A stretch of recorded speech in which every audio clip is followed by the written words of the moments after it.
Tövəndə 2024 yıllık Nobel İqtisad mükafatının sahiplerinden Darun Acem oğlu bilen James Robinson'ның dünyavi məşhur əsəri Dövlətlə, yəni millətlə nimişqə halak boludu namlıq kitabıdan özlüksüz tərcümə.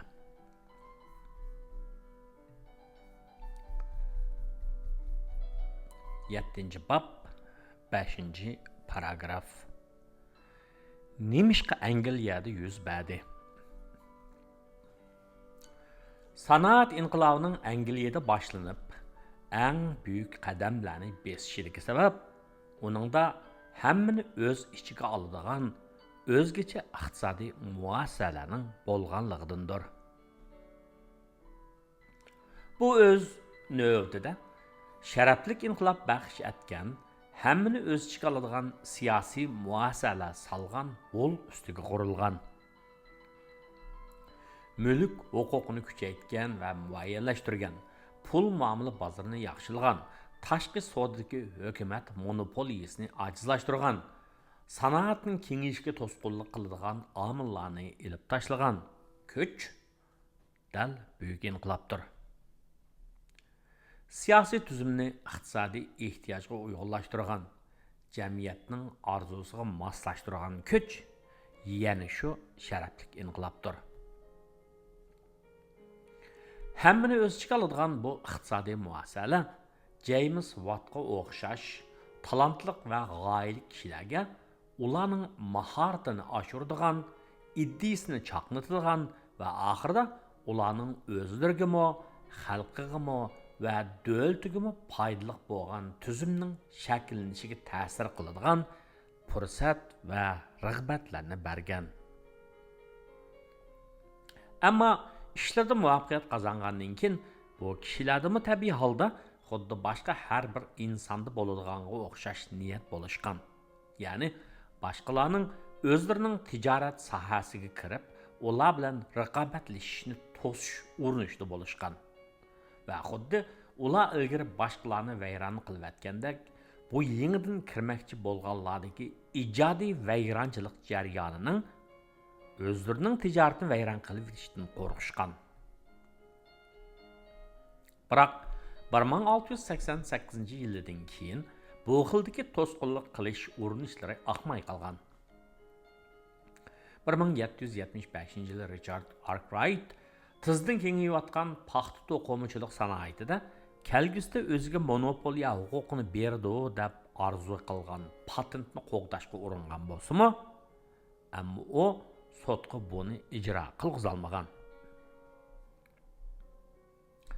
Nimishqa bu alohida jarayon Angliyada va nimishqa 17-asrda boshlangan. Nimishqa Angliyada ko'p xillik ega siyosiy tuzum taraqqiy qilib, bulantağın xarakterga ega muassasalardan ayrilib chiqqan. Ko'rib o'tganimizdek, sharaflik inqilob yuz bergichi bo'lgan araliqda siyosiy taraqqiyotlar bir necha o'zaro bog'inishliq jarayonlarning ta'siriga uchragan bo'lib, mutlaqiyatchilar bilan ularga qarshi turadiganlar o'ttirisidagi siyosiy to'qinish yadroliq masala bo'lgan. Bu to'qinishning oxiri Angliyada baş ko'tarayotgan texmo kuchli shaklda mutlaqiyatchilikning bo'yniga sirtmoq silish bo'lib qolmasdan, balki yana jamiyat muassasalarini tubdan o'zgartmoqchi bo'lganlarni kuchlantirish bilan natijalangan. Mutlaqiyatchilikka qarshi turuvchilar mutlaqiyatchilikning, ya'ni podshoning gapi vajib hisob degichilarning g'ayri bir shaklini tiklashga uringan yo'q. Bu oddiy holda Aturgullar urushi zamonidagi Lancaster sulolasining York sulolasini mag'lub qilgandek ish emas edi. Aksicha, sharaflik inqilob asosiy qonun va ko'p xillikni yaqinlash asosidagi yangi bir hokimiyatning maydonga kelishida rol o'ynagan edi.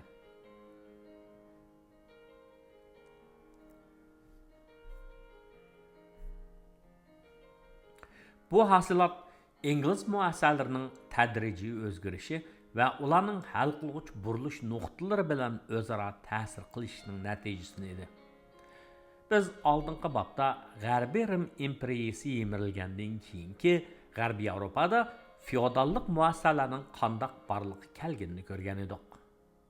Feodalizm Yevropaning hamma qismiga g'arb va sharq kengaygan edi.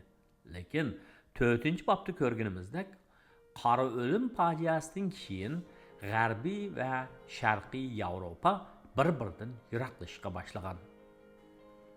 Siyosiy va iqtisodiy jihatdagi kichik farqlar G'arbiy Yevropadagi kuch tangpongligining muassasalarini yaxshilagan bo'lsa, Sharqiy Yevropada ularning nacharlashidan derak bergan. Lekin bu hammani o'z ichiga oladigan muassasalarni cho'qimli shakllantiradigan yo'l emas edi. Texmi ko'p hal qilg'uch burilish o'z navbatida yuz berib mangdi. Garchi Magna Carta, ya'ni buyuk nizomnoma hokimiyat yurgizish uchun ba'zi negizlik muassasalarning qo'lini silishga uringan bo'lsa-mu, Yevropaning nurg'un joylarida, hatto Sharqiy Yevropadami o'xshib ketishadigan nizomnoma va qonunlar asosida o'xshib ketishadigan kurashlar yuz berdi. Lekin qora o'lim fojiasidan keyin G'arbiy Yevropa Sharqiy Yevropadan mohiyatli darajada yiroqlashib, farqlanib ketdi. Magna Cartaga o'xshash hujjatlarning, ya'ni qonunlarning g'arbda tishi bor bo'lishga boshladi. Sharqda bo'lsa, ularning hech bir qimmati bo'lmadi. Angliyada 17-asrdagi to'qinishlar yuz berishdan burunla parlamentning ma'qullashidan o'tib yuzmay turib, podshoh bojni oshira olmaydigan vaziyat shakllanib bo'lgan edi. O'xshashli muhim bo'lgani xuddi 1381-yildagi Angliyada yuz bergan dehqonlar qo'zg'olonida yezi jamoatlarining siyosiy jihatda tashkillanib barakatlanishi natijasida ko'rilgan huquqning tadrijiy holda yuqori qatlamdan fuqarolarning qo'liga umumyuzlik o'tishi bo'ldi. Amdilikda muassasalarning bu xil tadrijiy o'zgarishi Atlantik savdosining g'oyat zo'r darajada kengayishidek yana bir hal qilg'uch nuqta bilan o'zaro ta'sir ko'rsatish edi. Xuddi biz 4-bobda ko'rib o'tganimizdek, buning kelgusida muassasalarning harakatiga ta'sir ko'rsatgan muhim halqa bo'lishi podshohning Atlantik savdosini monopol qilish va qilolmasligiga bog'liq bo'ldi. Angliyada parlamentning muayyan huquqining bo'lishi Tudor va Stuart podshohlarining o'z maylicha ish qilolmaydiganligidan derak berdi. Bu hol Angliyada mutlaqiyatlikni barpo qilish planiga jon jahli bilan qarshi turadigan tijoratchilar va savdogarlardan tarkib topgan yangi bir sinf borliq keltirdi. Masalan, 1686-yili Londonda Karibiyanga, ya'ni Karib rayonlariga mal eksport qiladigan 702, u rayondan mal import qiladigan 1283 savdogar bo'lgan bo'lsa, Shimoliy Amerikada 691 mal eksport qiladigan savdogar va 626 mal import qiladigan savdogar bo'lgan edi. Ular ambar ishchilari, dengizchi, kapitan, port ishchilari va katiblarni xizmatga qabul qilgan bo'lib, bularning hammasi xo'jayinlar bilan bir safda edi. Boshqa aldirash portlardan Bristol, Liverpool va Portsmouthmi mushuning o'xshaydigan savdogarlar bilan to'lishgan edi. Bu yangi ko'tarilgan sinf yangi bir iqtisodiy muassasalarning bo'lishini orzulaydi ham talab qiladi. Ular savdo tijorat orqali beyg'on siri texnik kuchli bo'lishdi. Fransiya, Ispaniya va Portugaliyada bu sinf o'z kuchini ko'rsatishga boshlagan bo'lsa-mu, biroq u davlatlarning podshohlari savdo tijorat va ularning foydasini kontrol qilib olgan edi. Angliyani o'zgartirgan bu yangi sinf garchi ashu mamlakatlarda maydonga kelishgan bo'lsa-mu, ammo ular nisbatan kichikroq va ojizroq bo'lgan. Uzun mazgil hukm surgan parlament o'z kuchini ko'rsatayotgan hamda ichki urush portilgan 1642-yili bu savdogarlarni asosan degidek parlament bilan bir safda turdi. 1670-yillarda ular Stuartning mutlaqiyatchiligiga qarshi turadigan Whig partiyasining, ya'ni asosiy qonun asosidagi podshohlikni qo'g'daydi, mutlaqiyatchilikka qarshi turadigan partiya bu. Veg partiyasining shakllanishida aktiv rol o'ynadi va 1688-yilda ular podshoh James II g'olab tushirishda halqiliq rol o'ynadi. Amerika qit'asidagi savdo fursatlarining kengayishi, ingliz savdogarlarining bu savdo faoliyatiga faol qatnashishi hamda mustamlika ellaridagi iqtisodiy taraqqiyot va bu jarayonlarda qo'lga kelgan boyliqlar podshohlik bilan mutlaqiyatchilikka qarshi turadiganlar o'ttirsidagi kuchning tangqonliq nuqtasini yo'tkidi. Balkim hammada muhim bo'lgani ko'p xil manfaat guruhlarining, ya'ni to'dor mazgilda shakllangan tijorat bilan yeziklikni birlashtirgan dehqonlar sinfidan tortib, har xil turdagi ishlab chiqarish bilan shug'ullangan xo'jayinlar va hamda Atlantik savdosi bilan shug'ullangan savdogarlardan tashkil topgan har soha kishilarining birliksab tuzishi va ularning kuchayishidir. Buning natijasi ularning Stuartning mutlaqiyatchiligiga bo'lgan qarshiligi kuchli bo'lib qolmasdan, balki keng ommaviy asosning bo'lganligidan derak berdi. Bu birliksab 1670-yillarda qurilgan ularning manfaatini yaqinlaydigan tashkilot Veg partiyasining shakllanishi bilan texnik kuchaydi. Uning kuchlanishi sharafli inqilobdan keyin maydonga kelgan ko'p xillikqa yo'l ochdi.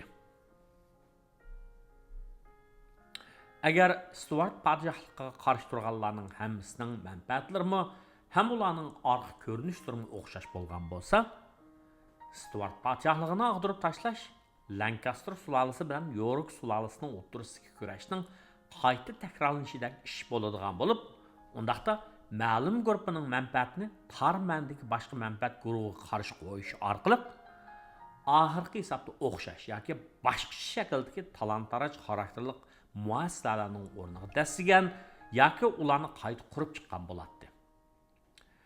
Keng ommaviy asosi bo'lgan birliksabning bo'lishi ko'p xillikni o'z ichiga olgan siyosiy muassasalarning barpo qilinishiga bo'lgan g'oyat zo'r talabning bo'lishidan derak beradi.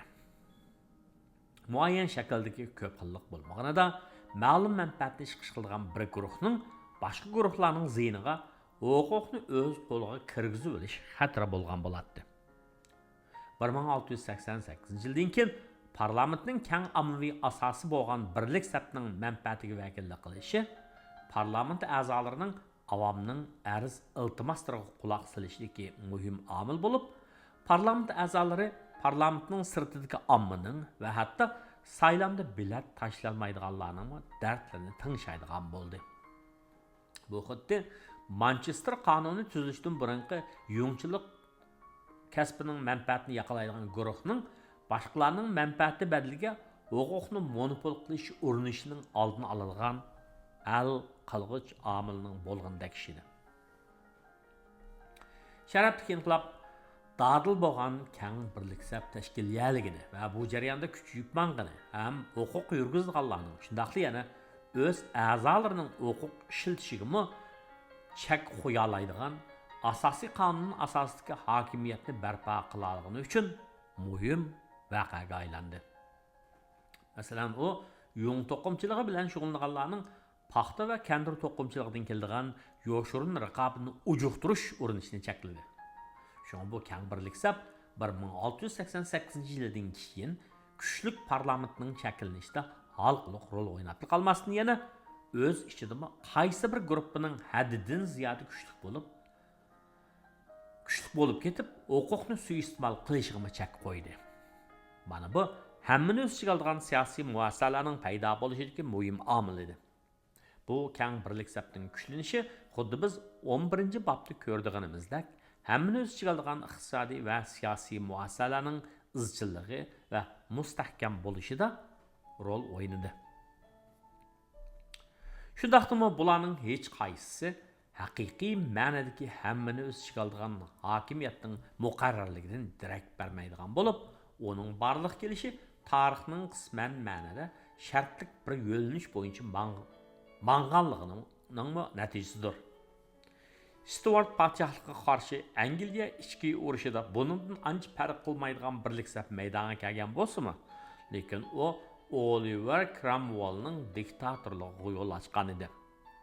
Shundaqla bu birlik sabtning kuchi mutlaq yashlikni cho'qimli mag'lub qilishning kapolati emas edi. Undaq bo'lganida podshoh James II Orange Williamni mag'lub qila olgan bo'ladi. Muassasadagi muhim o'zgarishlar bosgan yo'l boshqa siyosiy to'qnashuvlarning natijasiga bog'liqmi bo'lmagan. Mutlaq yashlikka qarshi turgan keng birlik sabtni barpo qilgan muassasalardagi tadrijiy o'zgarishlar bosgan muayyan yo'l va Atlantik savdosi yaratgan fursatlardan shakllangan tarixiy burilish nuqtalari Stuart podshohligiga qarshi yeli fikrlarni shakllantirgandimi ahvol o'xshash bo'lgan. Bu yerda bir-biriga shartlik bog'langan keng birlik sab ko'p xillikni yaqlaydigan hamda hammani o'z ichiga oladigan muassasalarning paydo bo'lishida yadroliq rol o'ynagan. Shuning bilan mazkur kitobning 7-bobi tugidi. Kelar qitim 8-bobi anlatıldı.